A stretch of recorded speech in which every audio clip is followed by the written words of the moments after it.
name is Ruckus, and I'm 10-8.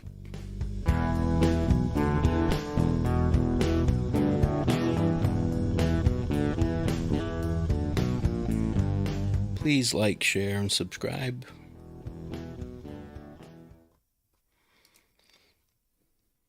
Hey guys, I look like I'm a little shadowy, but it's gonna have to do for now. Let me see if I can turn these lights up a little bit.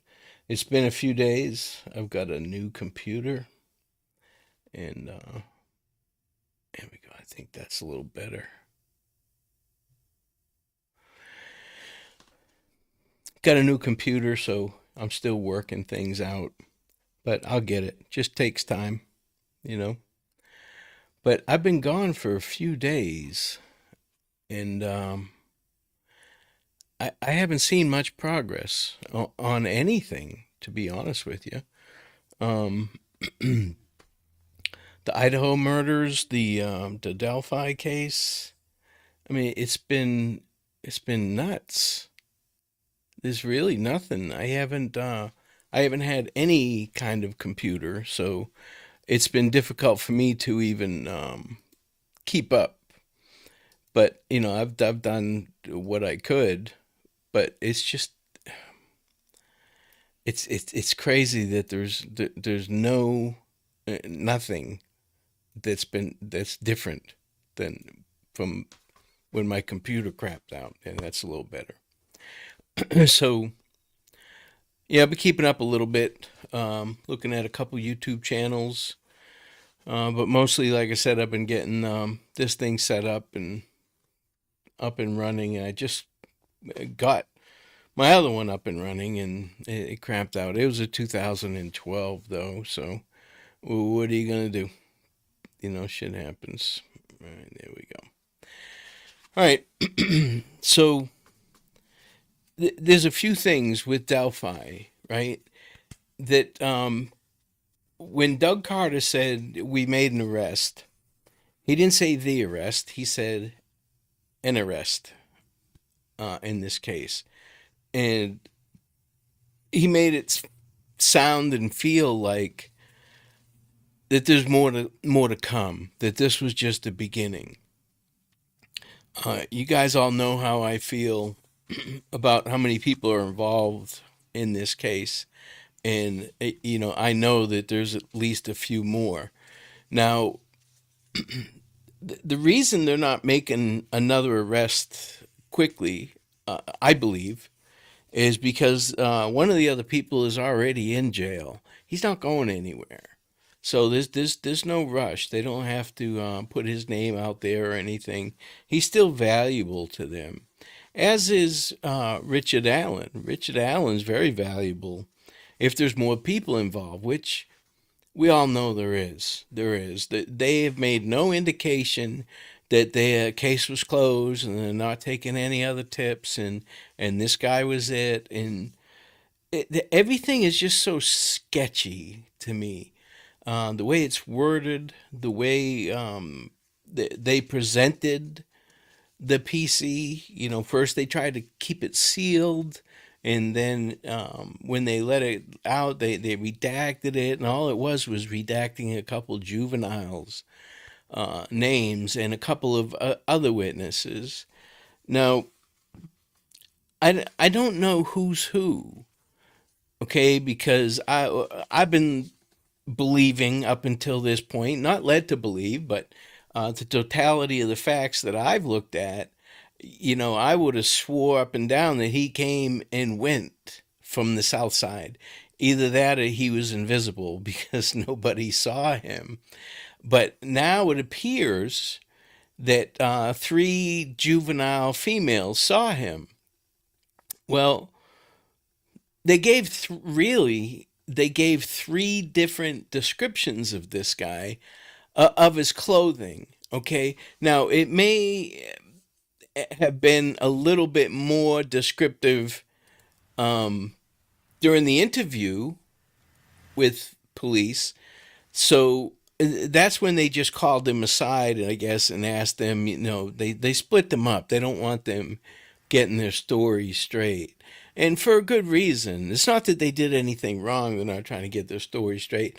It's just because you want to take things from memory, and and that's not very trustworthy at all. I mean, if you can't remember what you did last week, try and describe somebody that you passed by today. It's difficult. So we've got these juveniles. Then we have this woman who was walking, who got there just before the girls did.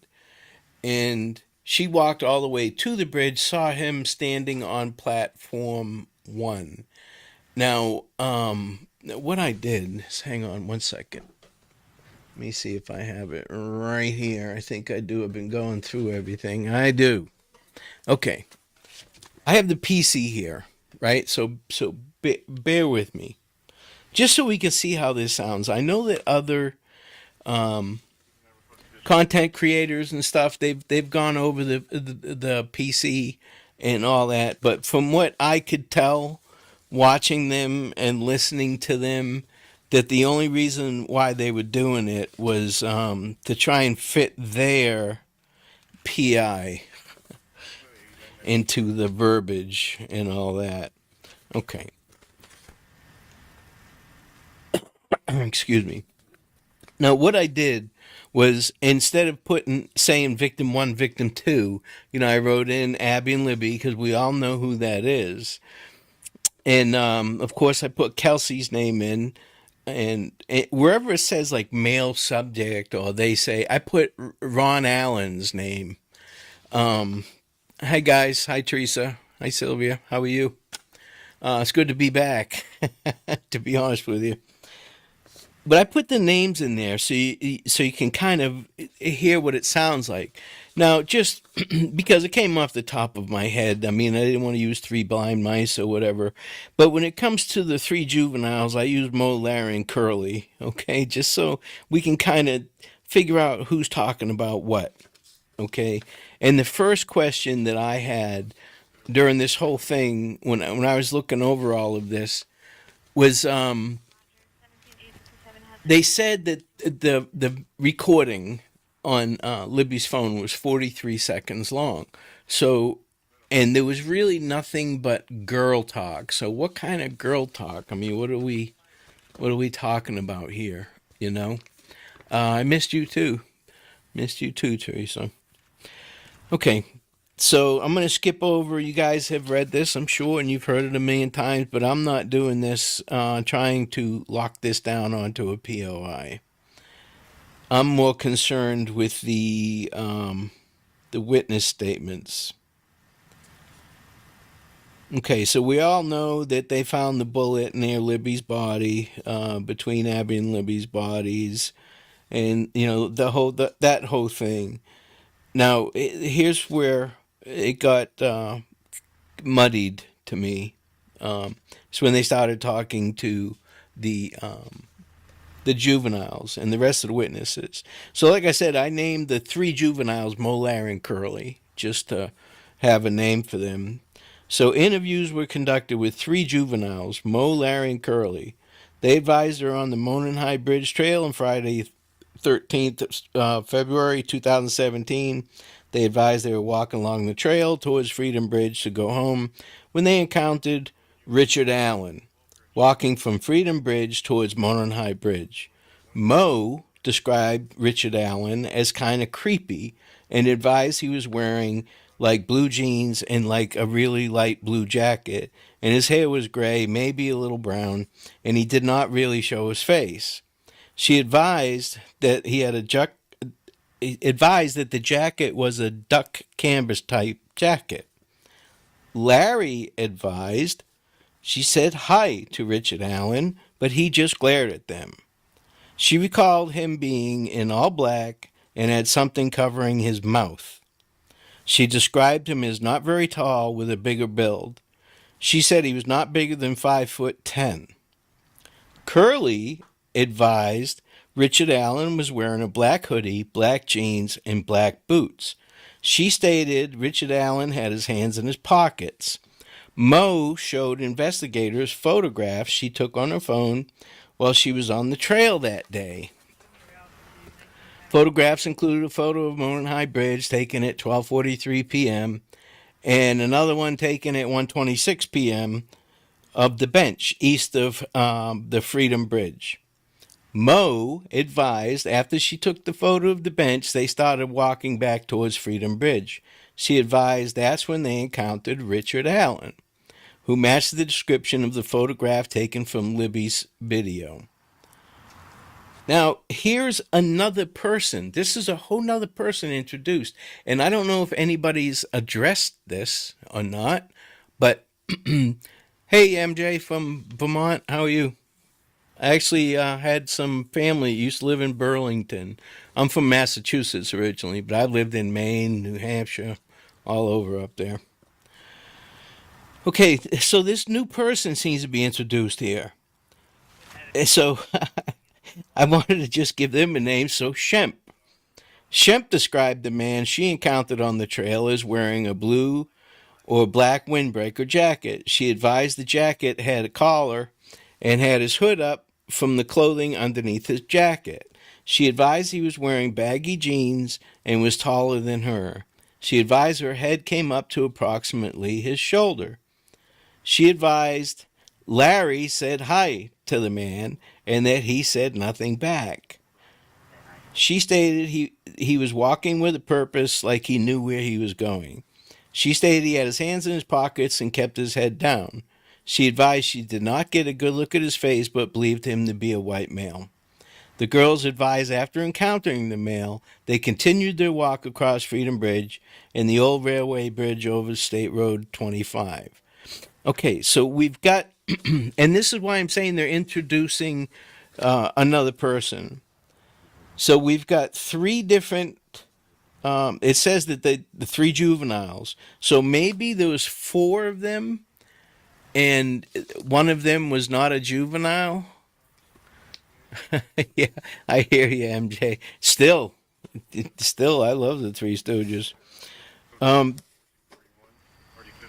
Let me see, because the woman who drove under the bridge advised that she saw four juvenile females. So there was Mo, Larry, Curly, and Shemp, and they all gave a different description of Richard Allen.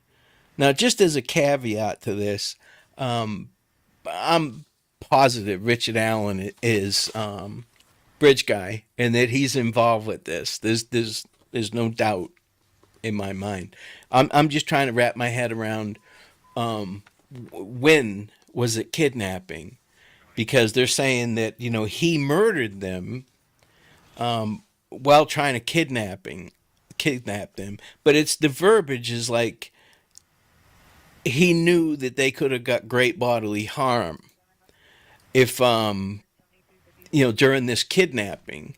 So he was charged with that. So, but when is it kidnapping? I mean, I've seen it argued where if you get somebody to move 2 inches against their will, that's kidnapping. So, from what I read into it, and like I said before, I've had literally thousands and thousands of PCs in my hand, and have read them over, upside down, sideways, because I worked in booking, and I know everything there is to know about PCs and where they're going with it. You know what I mean? To get the judge to sign off on it, to find probable cause to keep that person locked up. Okay, so we've got four juvenile females. They all describe somebody similar but different. Now, Richard Allen puts himself at the bridge and says that he passed some juveniles. I'm not sure what the number was, three or four or whatever, how many, but one of them was tall. Okay, which fits right in with this. So he was definitely there. And he is who they saw. And he is the person that was on the bridge. Now, the question becomes, when was he considered kidnapping them? When did that take place? And is it premeditated?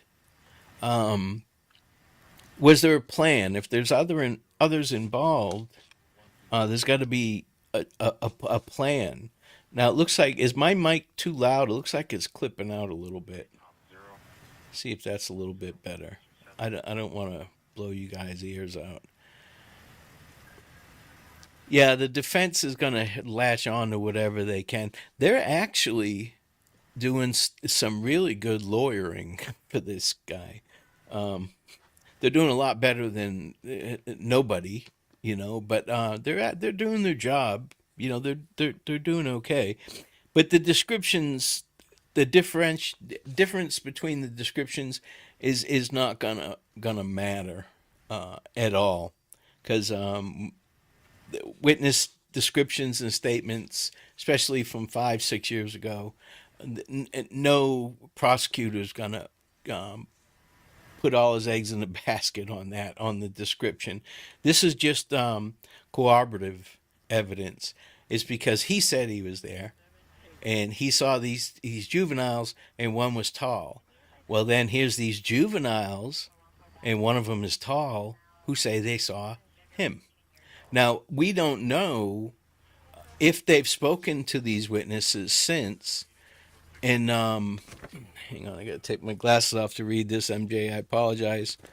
What percent chance do you think Richard Allen is innocent? Well, innocent of what? That's the thing. He's guilty. He's guilty. He's bridge guy. He's involved with this. Innocent of what, though? Because the Indiana law, and I've read it several times, and it leaves a little bit to interpretation, but it's pretty cut and dry. He knew that kidnapping these girls was going to cause them harm. So when did he know that? That's the question.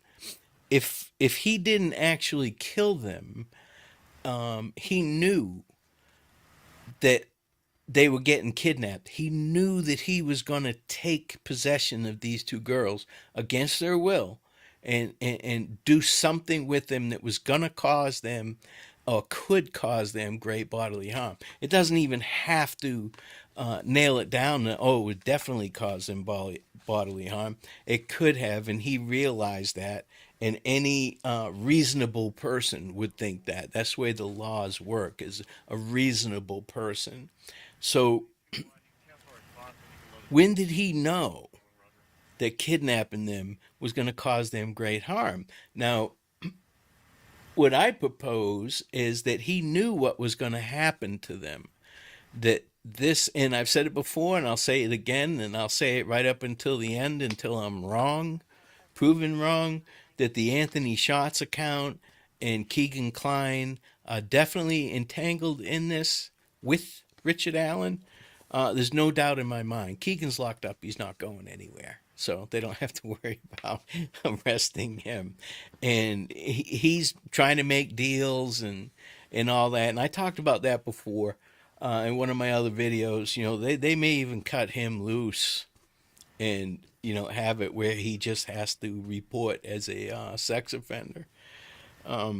He's a small fish if they get the people who murdered these girls, to be honest with you. All right, so that's, if we could think about that, right?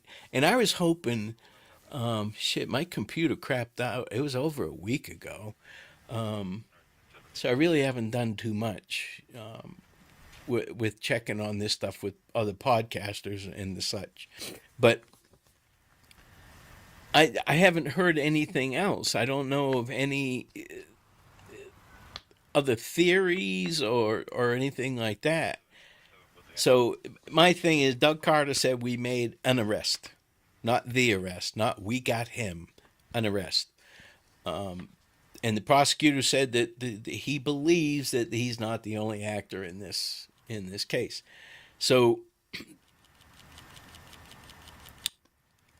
oh, the video's a little glitchy. Okay. Now, who else could have killed him? Here's the thing, MJ. we don't know who's involved with this.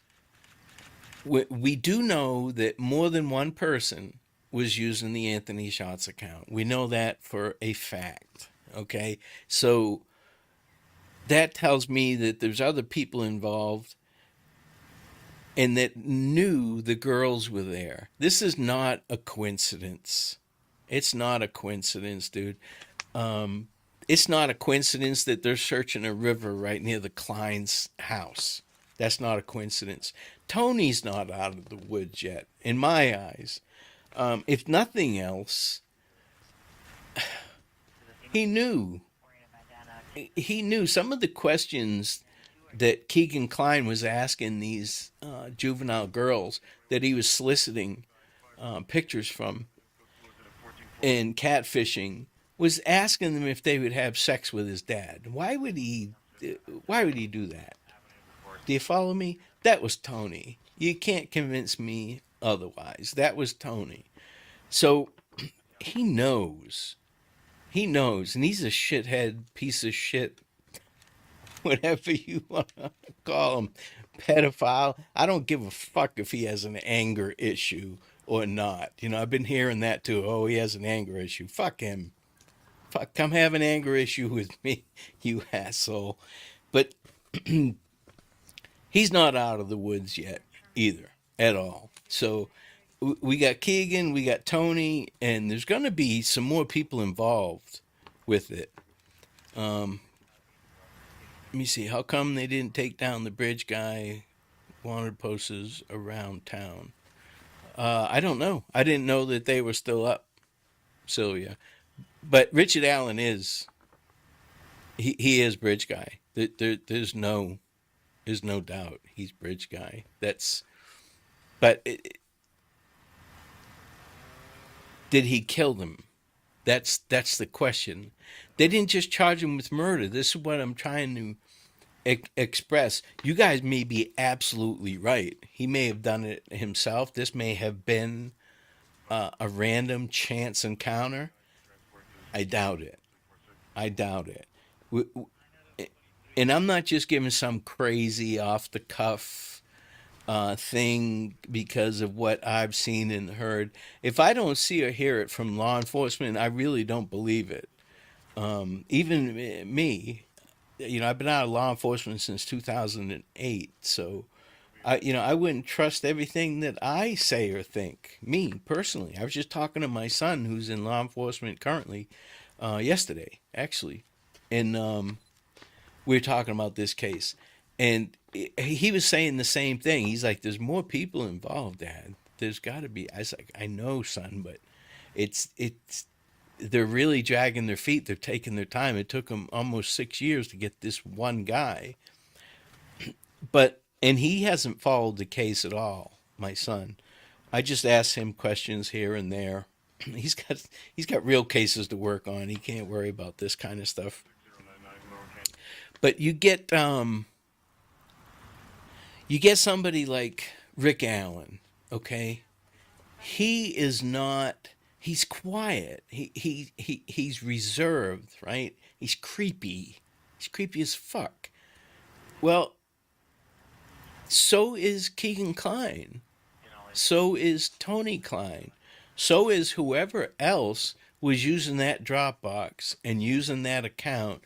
They were speaking to somebody, and I say they because it came out of the Klein's house with their IP address, speaking on an Emily 65, whatever. It was another account they made where they were posing as a young girl trying to talk to other young girls and entice them into sending pictures and the such. Well, it turns out that it was either Tony or Keegan, because it was at their IP address, was talking to who they thought was a young girl, but it turns out it was another pedophile who was doing the same thing they were doing. Now, I'm not saying it's the first time they ever talked to each other, and maybe they made those on purpose to throw off law enforcement and stuff like that. But there there's no way in hell that the Kleins are not involved with this to some extent. Tony Klein's a piece of shit because he knew what was going on in his house with this shit. I don't know if any girls were actually molested or they met with any of them. I'm not sure. I think that the creepy mask guy comes into play, and it was not Keegan, because Keegan already knows where the fuck she lives. He goes over there all the time. He doesn't have to wait for her to send her address to go over there and peek in the damn window. So that wasn't Keegan. That was somebody else that was using the Anthony Shots account. So we've got Libby tied into the Anthony Shots account. The only reason Kelsey is, I believe, was the night the girls went missing. She was able to get into her sister's social medias, saw him on her list or what have you, and contacted him, just reaching out to everybody on her contact list. I'd like to know that too, how that all came about. But then that's it. We've got this girl that Keegan Klein knows and who's creepy as shit. He knows her. He's at her house all the time, and he's pretending to be Anthony Shots, soliciting nude pictures of her and getting them. She fell for it. Well, he's at the house probably, going in the bathroom and sending her messages and stuff. That's just creepy. That's creepy as hell. So, and then she sent Anthony Shots, hey, my parents aren't going to be home after school today. Why don't you come over and we'll hook up? And that's when the mask guy, the ski mask guy, was outside her window. So that's creepy. That's creepy as fuck. And it's all tied together. So for anybody to try and tell me that this was just a random event, he just randomly met these girls, you're full of shit. It's all tied in to, and I shouldn't say that you're full of shit. That's really not my style. I believe you're wrong. Now, that woman, I called her Sue in here. She saw him standing on platform one. Now, maybe the girls passed him. He was on one of the other platforms. It was on the bridge, and they passed him, and then he turned around. In other words, Libby took the picture of the bridge, from the south side. I mean, from the north side looking to the south side. And he was already on the south side. And then he started walking north and passed the girls at some point and then turned around, because how else would they know he's creepy if they didn't meet him, if they didn't see him? Well, unfortunately, we can't ask them. So we don't know if they did encounter him on the trail or on the bridge or where. But from what I understand, the video, and I'd love to hear the video and the audio from Libby's phone, said that he's creepy or something to that effect, a creepy guy or what have you. And the whole gun, I'll tell you another thing, this whole gun thing, that's, I hope that they have a lot more. They must have a lot more because that whole ejection mark on the bullet is retarded. That's not going to stand up in any court. They just needed some kind of corroborating evidence. I always get hung up on that word. Corroborating evidence to put him at the scene. They have to put him on the bridge and at the scene to charge him with murder. So that's how they did it. That's how they tied him in, was with that the bullet and his gun. But the defense team, that you might as well just throw that away. That's not even evidence. That they're gonna debunk that in 2 seconds flat. But if he, yeah, you know, people trying to blame the family and they're still doing it. They are still doing it. They're creepy. They're creepy fuckers because the family didn't do it. And as soon as they release the time of death, then that's going to clear the family. that'll clear every one of them. We just don't know a time of death yet. They say it was all over by 3:30, but how do they know that? By animal activity, insect activity, they can narrow it down. But for all we know, uh, when they did the search that night, I don't know how they missed the girls. I'm not even convinced that they were there at that point until I see the coroner's report. I need to know time of death, cause of death, and manner of death, because you can die of asphyxiation, ex- asphyxiation. Jesus, one of those nights. By having a bag put over your head or being strangled, so a manner of death, and that'll show intent as well. So all that's important. Now, as far as I know, his attorneys did not ask for. I know they asked for a change of venue, but they did not waive his right to a speedy trial, which means they want to get this over with quick. Otherwise, this thing will drag out years and years and years. But they can do it. But here's my opinion: is they're in negotiations, just like Keegan Klein is in negotiations right now, trying to get this thing solved, get the other players in, because it's hard. I know people online are saying that, oh well, but they got the cell phone information. No, it doesn't work like that. It doesn't work like that at all. There's a Fourth Amendment, and there's federal laws that protect us against that. Even law enforcement can't do that. They can't. Yeah, they would solve a whole fuck ton of cases. There would definitely not be any forensic files on TV, because they would just solve it with the cell phones. Oh, there he was there. Boom, done. Don't have to put him at the crime scene. The cell phone put him there. So you can't go by any of that. Throw all that cell phone shit out the window. Out the window. Period. It doesn't work. Everybody's been running with that, and they just need to stop. They need to stop. Just get rid of the cell phone stuff. That's not going to help you at all. Otherwise, they would know. They knew Keegan Klein was signing in to an IP address that wasn't his house. He parked outside a house in Peru, and so they knew that because he signed into the IP address. Now that not that they had some, and he had iPhones, Samsungs, you name it. He had all different kinds of phones, and not one of them, even though he didn't have a SIM card. SIM card doesn't mean shit.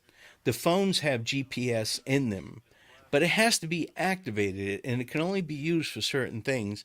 Otherwise, like I said, a bunch of cases would have been solved already.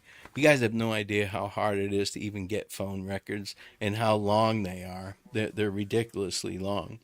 All right, so I've been gone for a couple days, and I've come back, and nothing has changed. Nothing. We're still in a holding pattern with that. Now, the Idaho murders, the four students at the just off campus that got murdered. Now, we're in the same kind of boat there. Okay, we're waiting on law enforcement to release more information. The coroner kind of, she shouldn't have talked as much as she did. She really didn't give much information, but she was saying things that would lead people to believe, which is why law enforcement does not want coroners and people like that talking. You can't have a whole bunch of people discussing the case, because that leads to misinformation, and it could honestly. I mean, you guys see online how quick shit spreads like wildfire, and some people take it. I heard the other day. I was listening to a podcast. I can't remember who it was, and I heard someone made a comment about, oh, it's that guy Jack. It's the boyfriend Jack, because he skinned a dog recently before the death. Skinned a dog and put it in front of their sliding glass door. Well, I had to stop what I was doing and go over to my keyboard and direct that person a question with, where'd you get that? How do you know this guy Jack skinned a dog Where did you get that information from? And I got the old, I just know. You have to throw your hands up. Those people will argue with you all day. Or, oh, I don't want to give up my source. Whatever. Whatever. Unless your source is law enforcement or you're personally an eyewitness, then take it somewhere else. Don't come around me with that. Oh, they skinned a dog. That's so bullshit. It's crazy. But you get law enforcement hasn't released much, right? Now they've cleared some people pretty quick.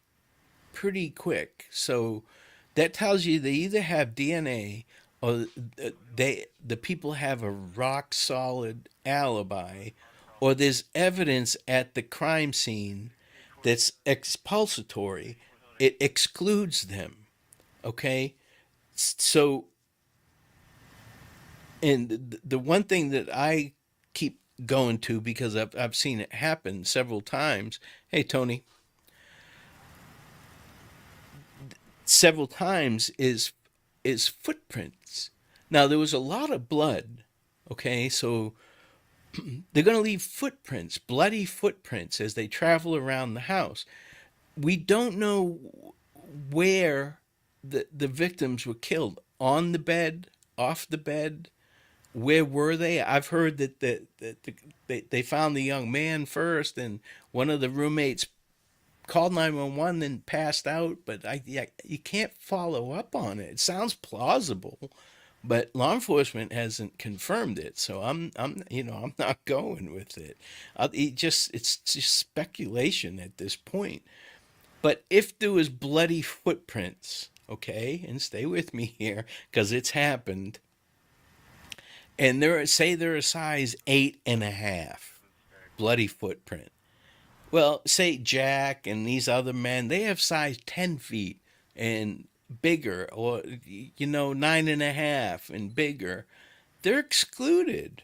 They're excluded. You can, if you have small feet, you can put larger shoes on. But if you have large feet, you cannot put smaller shoes on. It would be very evident. I suppose you could, but it would be evident that you've done that by the way the shoes made the marks and all that. So, and I'm not saying that that's what the case was. I'm saying that physical evidence sometimes like that, something simple, can exclude a shitload of people right away. I mean, the height, weight, if enough people or if a video camera sees somebody and you can judge their height, well, that excludes some people. If you're 6'6", nobody's going to think you're the bridge guy. See what we got here, Tony. This is by far the biggest case I've ever worked. 4 victims at one scene. Then food truck footage. Now I have a look at a white car. And then I have to deal with silence from the first party and first floor girls. Now, what happened? I saw a image of a white car. How is the white car in play now, Tony? What's going on with that white car? I haven't heard anything. I saw an image of it in passing.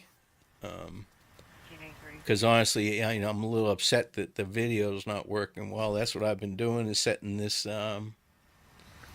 thing up and trying to make it work right. But I mean, I've got a Mac Studio. This thing should be amazing now. But all right, let's see. I tend to disagree on the footprints. I would think that the victim's pajamas, bedding, mattress, pillow, sheets would absorb most of the blood. I tend to think suspect shoes would be mostly dry. Well, I agree. And mattresses absorb a lot of blood. And I'm not saying that that is the case. I'm saying that that is something that could be the case. Something similar like that. Everybody's pissed off, Tony, because these people getting cleared fast. And they're like, well, how can they clear this person already? Now I'm hearing that one of he's not a suspect. I'm not even sure if he's a POI, but he has left the country to go to Nigeria or something. But we don't know. I know that I'm boring. I know that I'm boring as hell, and it's fun to speculate. and to make theories just to try and put things together and play detective. But without more information, I mean, we're spinning our wheels. I mean, I have heard some wild shit about this stuff that just blows my mind. That yeah, they can't believe it themselves. I don't, I don't know where they come up with this shit, but we really don't know too much about that case. And the sister and the parents saying, everybody was going ape shit. That the family broke into the cell phones and was able to gain information and da da da.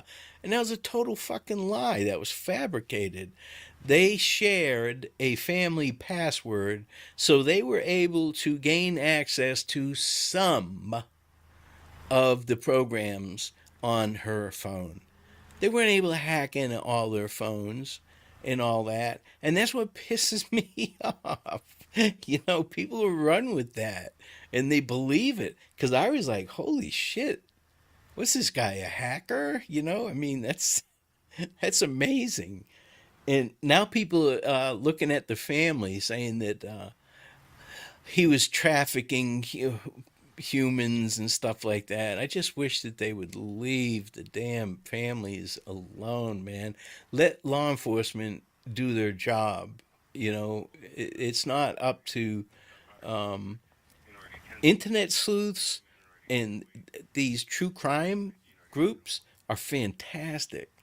Fantastic. I mean, I found a home. You guys are great, and you all think the right way. Your heart's in the right place, and you're thinking outside the box, and you're trying to look at things differently than what other people would. The normal people that just watch the news, they don't they don't have any idea about what's going on, none whatsoever, and they just, oh my god, but no, not you guys. You guys are on it. Even though some people come up with some real crazy off the wall stuff, they're still my people. you know um they love this true crime stuff, and they just eat it up. And some people just want to be heard. I don't think they talk just to hear themselves talk. They just want to be heard. They want to be part of the group, and so they'll throw out some things that may happen, and some crazy shit has happened. I've seen some things that you shake your head. You shake your head. Just the other day on Forensic Files, a very good friend of mine, actually three good friends of mine, detectives were on it from the county that I worked in, about a girl who ran away, and that night she got killed. you know, and just a short argument with her mother, and she got killed. And I want to ask you guys, a friend of mine actually came to visit today, and he found out that I was doing this stuff. And he told me about Tiffany Valente from New Jersey. Have you guys heard of that case? They said they want to speak to the people in the white car. Why is that though, Sylvia? What how did that white car even come into play? I don't understand. All of a sudden, I mean, it's been almost a month, and now we got this white car. So I'll look into that. I was just excited to get back on and get this thing running. I didn't even shave or anything, but now I guess I'm gonna have to watch this afterwards and work, look at the video settings. But if you guys could look at this Tiffany Valente, Vilante from New Jersey. Her and her mom got in an argument, and they found her dead along the railroad tracks. She was in a bra and panties. Her hands and feet were severed from the train, allegedly, and they found her shoes and her phone down the street a ways, not even near where her body was. And the police had basically closed the case, said it was a suicide. And he told me about it because he said it was just on Netflix. He watched it on Netflix.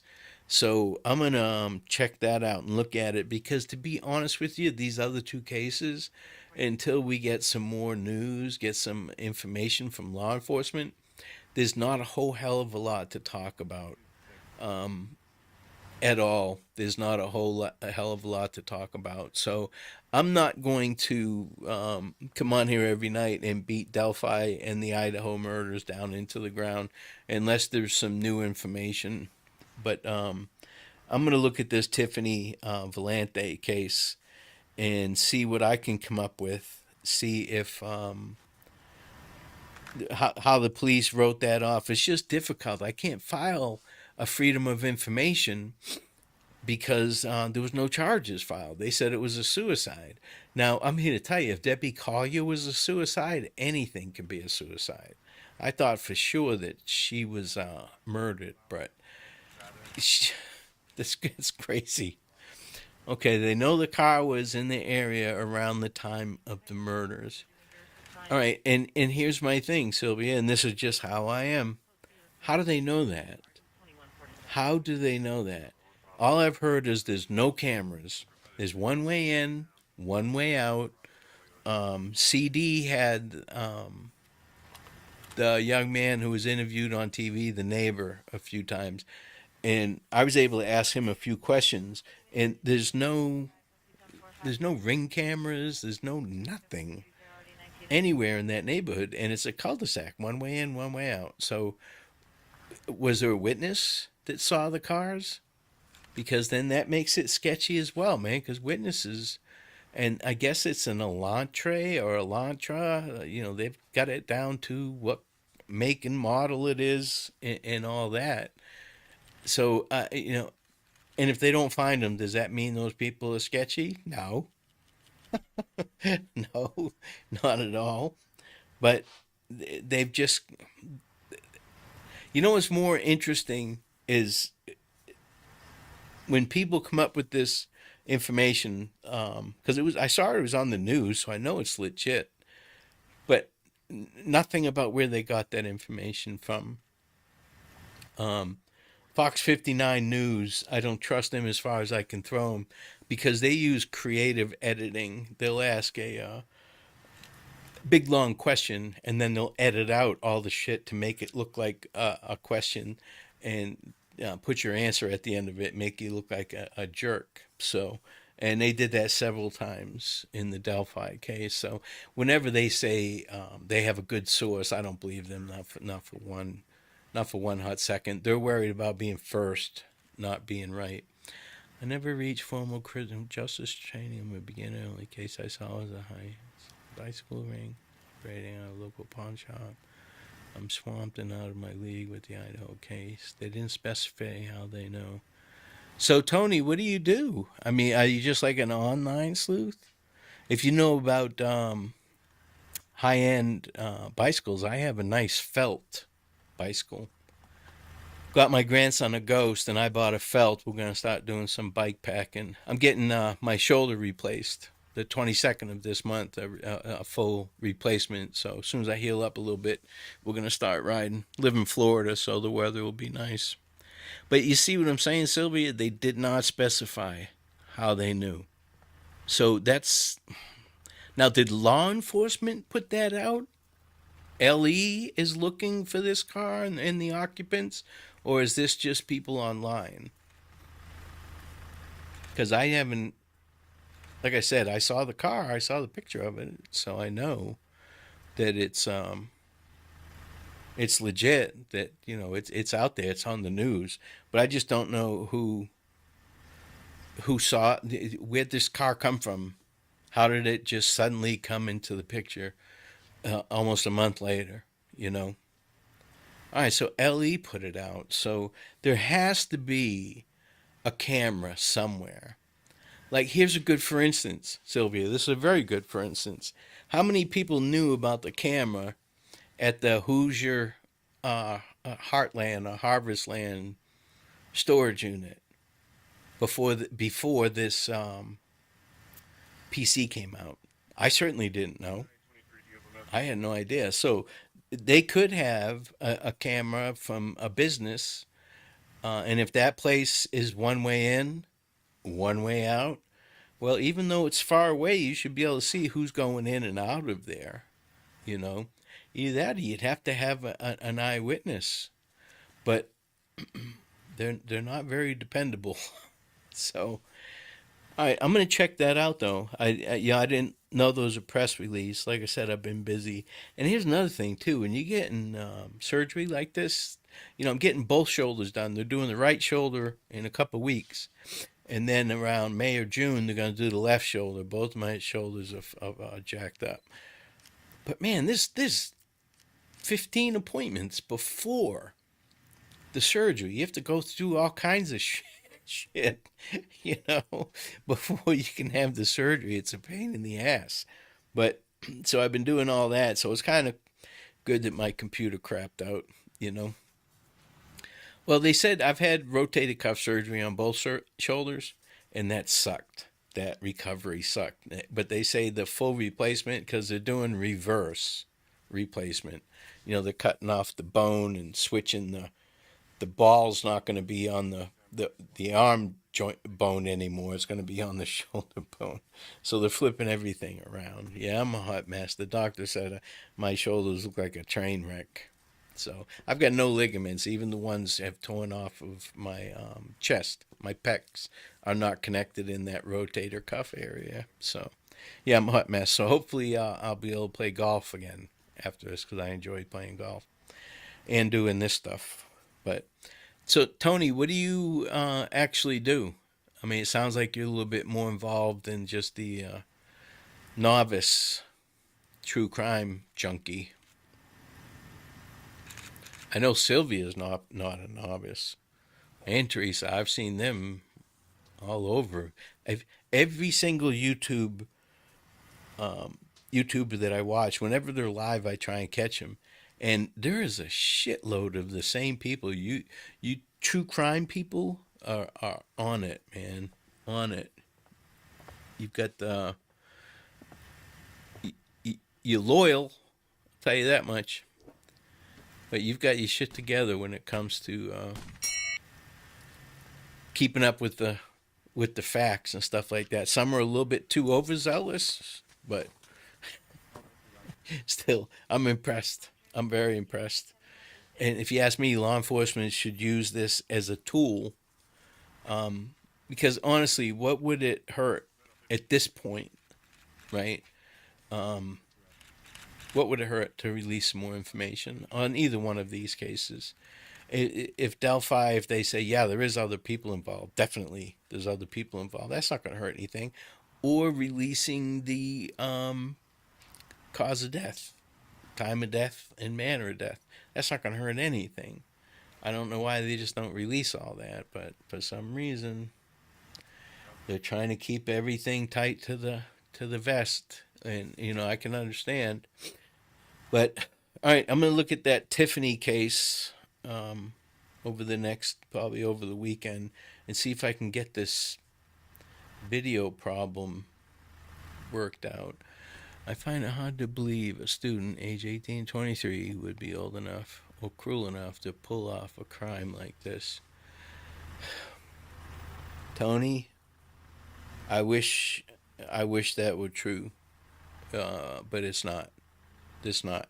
I've met, and I'm not kidding you. I'm not kidding you at all. I've met 10, 12-year olds that would shoot you in the face just as soon as they'd say hi to you. They'll kill your dog, kill your cat, kill you. The psychopaths are psychopaths. They're born with it. I had an 8-year-old kid tell me, literally, fuck you. Fuck you. You're a cop. I don't have to listen to you. Fuck you. 8 years old. It's like, and then you see the parents, and then you go, now I get it. Now I get it. Now I understand. Yeah, there are, Sylvia. And here's the sad part. And I don't care where you live or what you do. There is a whole nother society out there that you're not aware of that will hurt you and hurt you bad for no reason whatsoever. There's a whole nother society out there. They're disgusting human beings. Disgusting. No empathy. Narcissist. Selfish.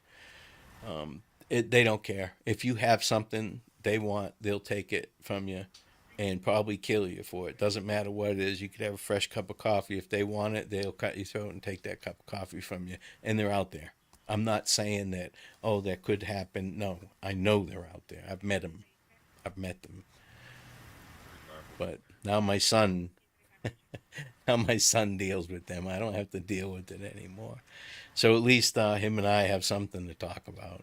He can't talk specifics about his cases, but we talk a little bit about what's going on with his work and stuff like that. So, but all right, guys, thank you very much. I know there's only a few of you, and I appreciate you coming on and listening. If you would please like, subscribe, and share. I need to get some more people on here because I want to start having open things. I have Discord, and I figured out how to do it to where you can go on Discord and jump on the voice chat that says live podcast, and you can talk to me on here, so we can talk to each other instead of these typing these long messages and stuff like that. So I think that would be cool as hell if people get a chance to have a voice. And, I'm not just going to invite other podcasters. As a matter of fact, I'm not going to invite any other podcasters. If they want to jump on Discord and talk, then that's fine. I don't need panels and stuff like that. As far as I know, I can't vet any of these people, and I won't. Why would I? I don't care. So I don't know what they know, who they know, or how they know it. I know what I know, who I know, and how I know it. So I want to take, what I know and talk to some people. Talk to them. People are amazing. Amazing.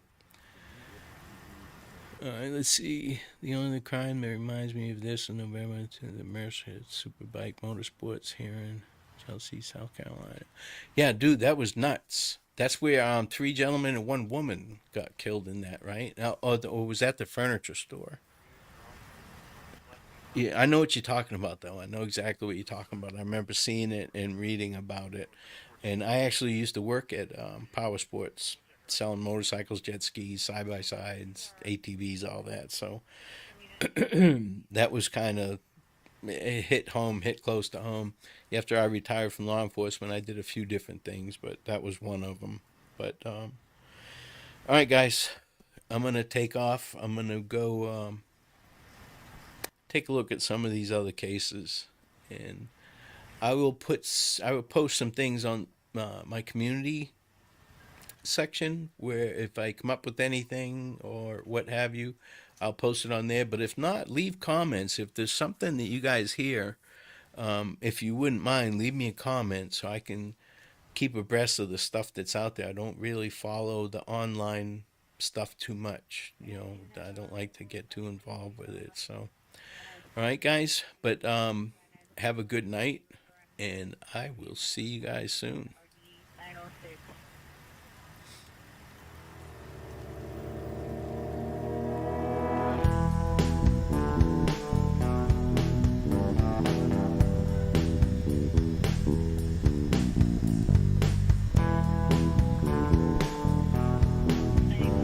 My name's Ruckus, and I'm 10-7.